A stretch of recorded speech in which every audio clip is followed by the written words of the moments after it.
ya mwakwa benden so ede wo Badwam TV Badwam health tips eso enye bete matewase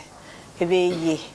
ebedu fiada otuna Nyankopon ya Adom a wa obohu se wasua ade ene me doctor Edubuaten ene wa ha Endpoint Homeopathic Clinic say yare bay me so ya frɛ no maka cho so fa no so personal doctor so wa na bɛboa wo enye wo hwe dog mpacho me ha no no wadi hu nkomo de wo so ba hospital na clinic mo afro mo atimi aba oti adwam na wo twi mu nyina ne ye kasafa chest pains ehu ti wo experience sai bia medofo ntena ho ma ne nye kese ansa ene ya wate ho asemi na otu ho anamo dog ye nase ye mo akwaba wada wo ma ye hwe signs and symptoms ni biem se we no mpode the signs and symptoms ni kura bebre wakeka yo na wo twi nyina di nkomo afa eboyade ho ana bo a ye ya ena yakase ye bo no no ma bibiri organs bibiri ne wo ho yakoma wo ho yahrawa wo ho ye gastrointestinal organs ho ye muscles nerves ni nyina bi wo ho ye minimu ye esophagus no project eba ho ene nti de yaka nyina nse ye bo ye ya me amfa ntena fie na ye hunipa bibiri wo a yakase oh no mo nyare na o complain se ne bo keke amande se nipa ne yahwere no nti yen wo ye mfa nto ye ho se before nkomo ye be wie no also be hunu se ye bo no ye bo ye ya akwala ba no be ka cho se ne bo ye ne ya ana opanyin wo so bo ye o ya ye nkofa cream bia hye emfa nkofa ye bo massage o massage wie no ana wagina o cream o se na me sen no da bi ebu ha ne firi wakoma ne firi akoma no kora no a ye o yade bebre wa etim ba akoma no ho emre ntie ntim obo ye ntim cheche ni nyina mu angina wo ho heart attack wo ho pericarditis wo ho cardiomyopathy wo ho ni nyina no eya akoma yade a eni betima bo akoma no ho obu wo so ne firi gastrointestinal organs eno no obi wo ha ne firi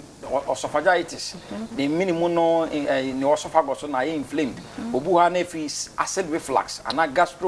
esophageal reflux disease ena this ade na ba obi wo ha na ne de no so no na firi bia gastritis that's just inflammation of the gastric organs eno na de aba obi wo ha na ne de no so e bia firi ni pancreas na you can say pancreatitis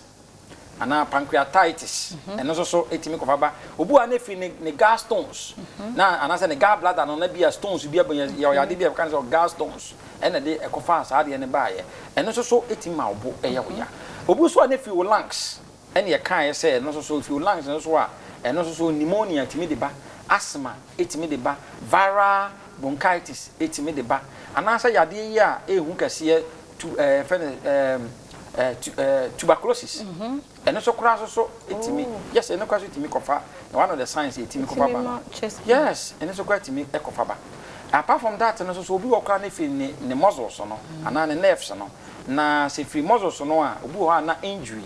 ena akofa ba ana so obi okra na rib cage no a ebo ya ribs na ebo ya kuma no ho ban ni sa no ma no ana so those vital organs no ban no obi ho na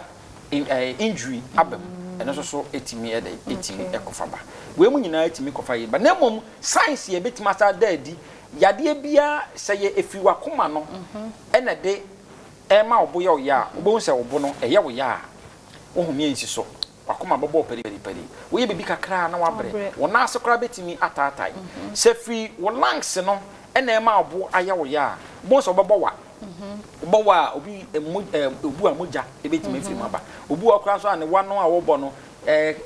flames no timi ye green obi de etimi ye yellowish so ho ene so etimi kofa ba se firi nipa no eyam so a ne boya ne ya no mo se ohome a ensi so na odidi a indigestion na okesu na obelche na wonya hiccups so ho na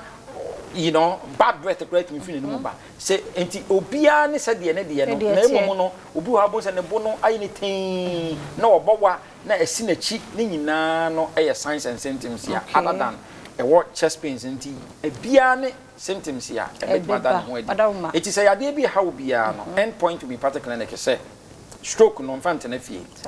akomayade diabetes pressure enfante na fie ye prostate ene awo mu hawo nhwemu scan no ye free lab no na ye 300 Ghana cedis for number yi na Endpoint branch bia ben wu bia kuma setakrade akra tema enyina no obetimi afre na waba yade bia so hawo no o frɛ so a mechichiri ma kyerɛw number no ye 0244 86 70 68 0244 86 70 68. Edase ochan yankopon boy beto so Dr. Duboaten na wote no enka no china so sabre ya kan yen ho ne emfa nwie e wo chest pains no emo enkwa hoden wo ho a wo china ebese hia